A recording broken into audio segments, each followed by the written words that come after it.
Welcome to Whole CEO with Lisa G. I'm the best-selling author of The Boss Weight Loss. I'm bringing you the top tips to be unstoppable. This is a once-in-a-lifetime opportunity to actually pull up a chair with today's top experts in mindset, weight loss, business, and more. Learn our top tips so that you can have more energy, be fit and resilient, feel unstoppable, unshakable, and unbreakable. He's a veteran psychologist, longtime CEO of a multi-million-dollar consulting firm, serving Fortune 500 clients in the food industry, sold over 30 million of marketing consulting services in the course of his career. And he's been in New York Times, LA Times, Chicago Sun Times, Indiana Star. And I am most interested in your story. So first of all, welcome to the podcast. And I want to know, Glenn Livingston, your story and how you used to be, did you say 300 pounds? I was close to 300 pounds. I stopped weighing myself at 257, but in the worst of my binge eating days, I just kept going and going, and I'd stopped exercising, and it was really bad. It was really bad. Yeah, no, I'm a psychologist from a large family of psychologists and therapists. And if something breaks in the household and you ask it how it feels, we'd be in good shape, and nobody knew how to fix it. I love that. Me too. My mom's a psychologist. Oh no, we got to talk. We got to talk. Definitely. We are both messed up from that experience, I'm sure. So how did you go from the formerly obese and working in the food industry to helping people with overeating? The long way. So I stopped working in the food industry probably about 8 or 10 years ago. Being from a family of psychologists, I thought that there must be a hole in my heart. Maybe I couldn't stop eating because I had to fill the hole in my heart, and then I wouldn't have to keep filling the hole in my stomach. And so I went through a very spiritual, emotional, depthful search, trying to figure out how I could fill that hole in my heart. I learned all sorts of things about myself, but none of them helped me to stop overeating. I'd get a little thinner and a lot fatter, and a little thinner and a lot fatter. And long story short, I flipped paradigms really in my early 40s. Right. Because I thought of three things. I recognized three things that were going on in our society today.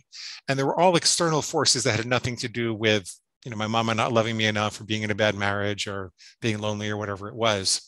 One of them was the food industry, that they were engineering these hyper-palatable concentrations of starch and sugar and fat and excitotoxins and salt, and it's all designed to hit the bliss point in your reptilian brain without giving you enough nutrition to feel satisfied, right?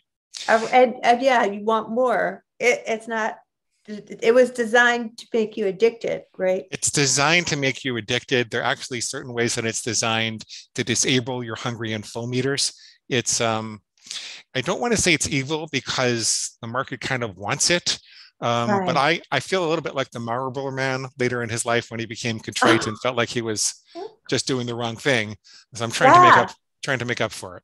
I love that you were behind the scenes of the enemy camp, and then you went over to the other side, having gone through such a journey yourself. And I love your the way you're doing good now as a superhero. And why I want to talk to you now is because the statistics are out there. We've all been too close to the fridge. We need to get some help from emotional eating and all the uncertainty in today's world. Obesity was already a huge problem before the last 2.5 years. And now it's our mental health, it's our physical health. And I launched this podcast so I can help people be unstoppable. And I want you to help talk about how ending overeating is possible. Is it complicated? Is it simple? How can we help people in this unstable time? So despite what appears to be overwhelming forces, if you're willing to consider flipping paradigms and you, instead of trying to solve your emotional problems to stop overeating, learn how to sever the link between emotions and overeating. It's kind of like building a really good fireplace so you can look at the fire if you have to, you can put it out if you want to, but the fire can't escape and burn down the house. So here's how you do that. First of all, you need to recognize that the part of the brain that responds to those hyperpalatable food substances. We didn't have chocolate bars in the savannah, 15,000 years ago, right? Right. The part of your brain that responds to those concentrated sources of pleasure, and you can regulate them, you don't have to give them up, but you need to understand that that's the reptilian brain. It's part of our survival response, like the feast and famine, just hand over the chocolate. Absolutely. And so that there are two things to know about it. One is that it doesn't know love. So all of this effort to love yourself more, it's wonderful. I want you to love yourself more. If you need a hug, I got a hug for you, but I don't think it's going to help you stop overeating. What you have to do is learn how to recognize when your reptilian brain is active, when that survival drive is going in the wrong direction. Learn how to take yourself out of survival mode, and then figure out what are the erroneous thoughts that are justifying that connection. Like, that chocolate bar at the table at Starbucks, you said you're not going to have chocolate during the week, but you worked out hard enough and you're probably not going to gain any weight. And it's just going to be one bite anyway. It'll be just as easy to start tomorrow, right? That's the kind of thinking that goes on in our head. And exactly. The justifications. Yeah. So you have to learn how to recognize that. So I know this is a short podcast, so I'll get right into the meat of it. You need one simple rule to get started with this game. It's like a mental game that you play. One simple rule. Like, I'll never have chocolate on a weekday again. I'll only ever have chocolate on Saturdays and Sundays, right?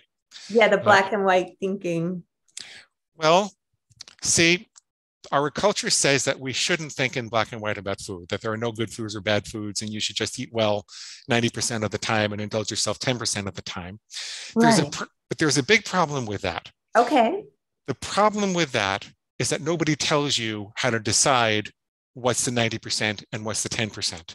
So you're constantly facing chocolate decisions if you're trying to regulate chocolate, like I do. Chocolate was my thing. Right.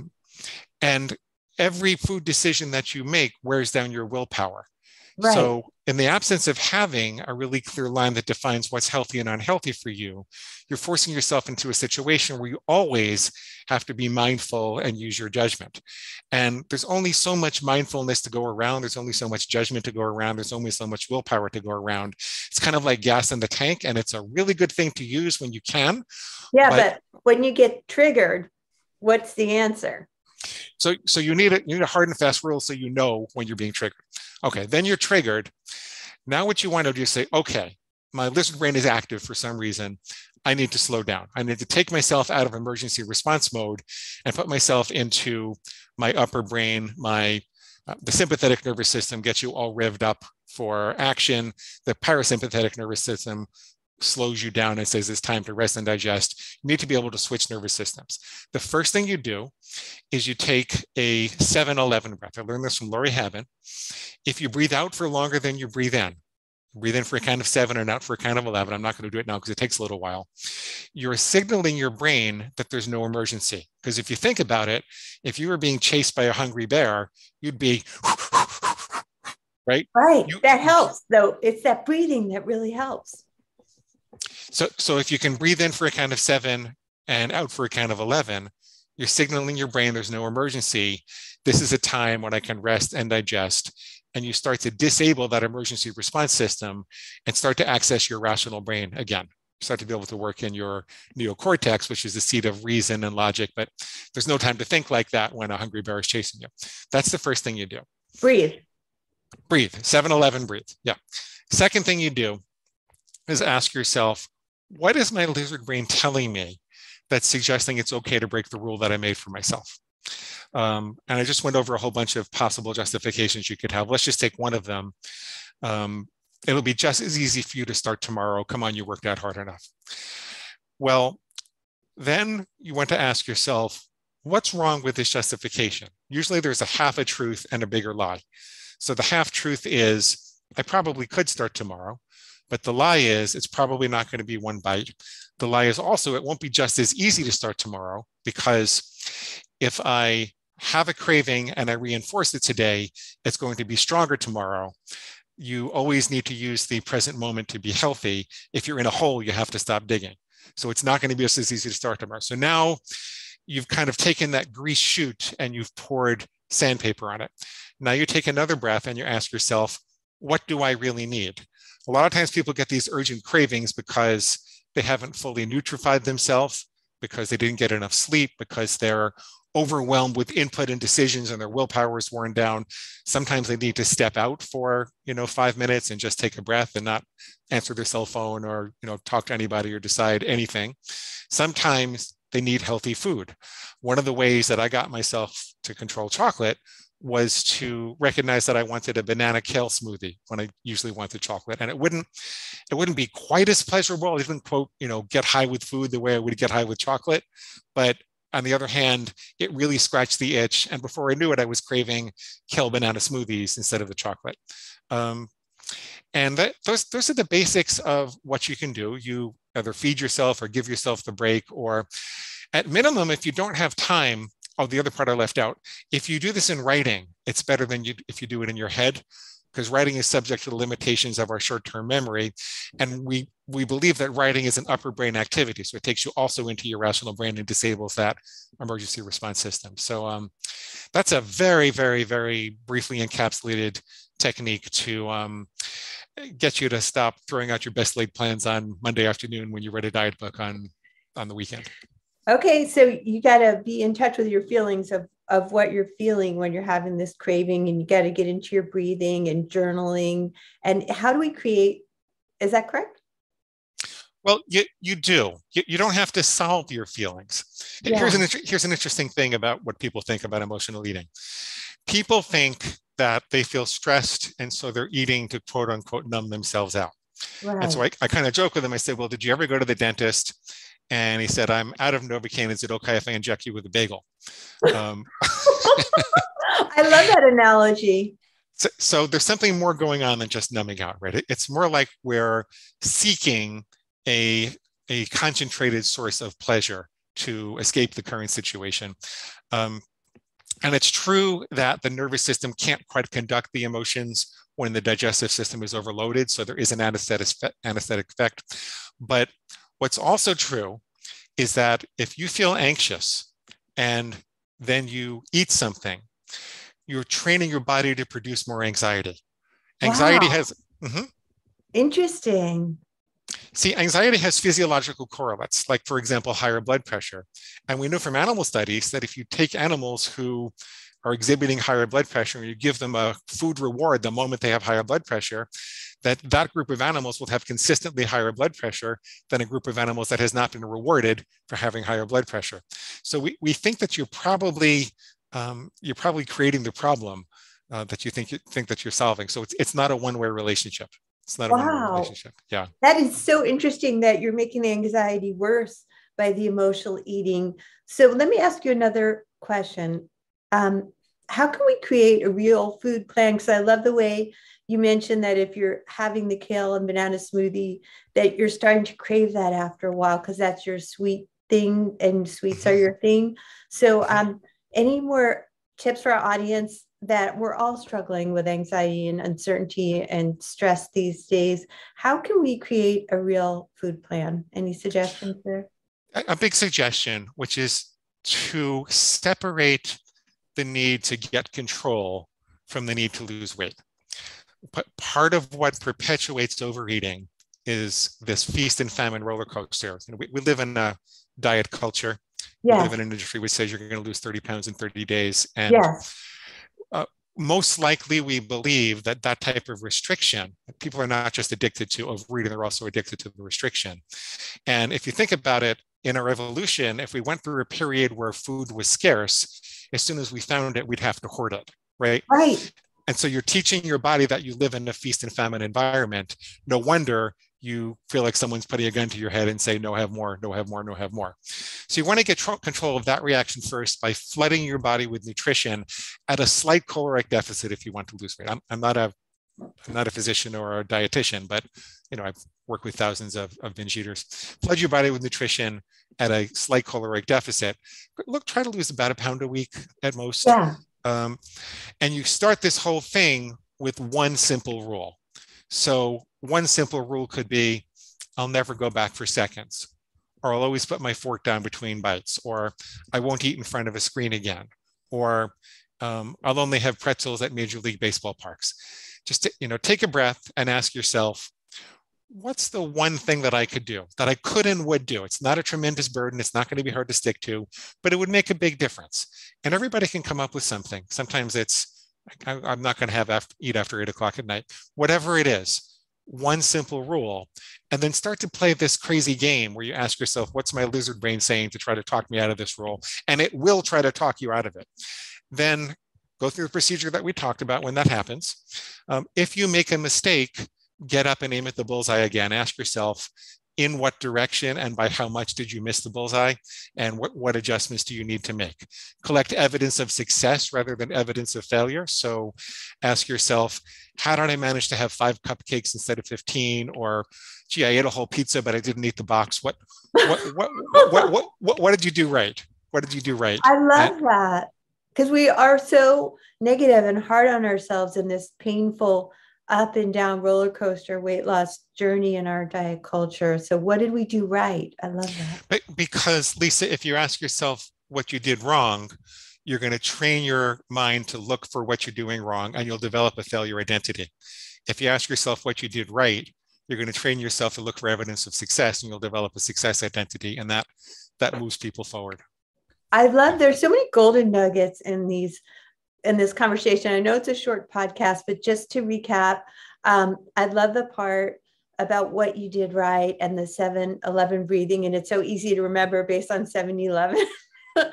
And I love that way that you can help people take one step at a time. Like, what can you do right? What's one small step? Is there any other golden nuggets you want to leave our audience with? Well, your lizard brain will try to set the bar too high for you. Remember the nursery rhyme, when she was good, she was very, very good, but when she was bad, she was horrid? Oh, yeah. Yeah. Most people live by that dictum. They try to be really, really, really, really, really good, and then they go, F it, I'm just gonna blow it and go all the way the other way. And you got to get off that roller coaster. Right? So don't let your lizard brain set the bar too high. Start small. You got to go to kindergarten before you go to college, and then see if you can do that for a couple of weeks. Sometimes that's all it takes. I knew a truck driver who said, I've got to eat fast food 3 meals a day, but I'm not going to go back for seconds. That guy wound up losing 150 pounds. So sometimes that's all it takes. It usually makes a big difference, and it makes the biggest difference in eradicating the sense of despair and hopelessness and powerlessness about food, and gets people to start thinking that they can actually do this. And some people feel like it's going to take away their freedom if they lay down these rules, but it turns out that freedom sits on top of discipline. It's not opposed to discipline. So the discipline of the engineers who made your car is what empowers the steering wheel to turn the wheels exactly 30 degrees, which makes it possible for you to drive your car, which vastly expands your radius of locomotion. You can get all around town because of the discipline of those engineers. The discipline of a jazz pianist to practice all the scales and know the structure of music makes it possible for him to improvise his soul away from that structure because he knows where the underlying structure is and he can come back to it. So you're actually building freedom, building these disciplines. And eventually they don't become like these little Nazi food policemen in your head. Eventually they just become part of your character. Like, you can become a person who doesn't eat chocolate during the week. Maybe it would be hard to say, I'll never have chocolate in the week again. But if I ask you, do you think you could ever become a person who doesn't eat chocolate during the week? You're going to say, probably I could do that, because we do that all the time. There are all types of unwritten rules we have. We never steal the tip off of the table when the waitress hasn't seen it. We don't kick old ladies in the tush. There are all types of things that we never do because of our character. Character trumps willpower. What's the kind of person that you like to be with food? That's what you need to ask yourself. And then you can dimensionalize that in these little, these little training wheels, these little rules that move you in that direction and define what healthy behavior is.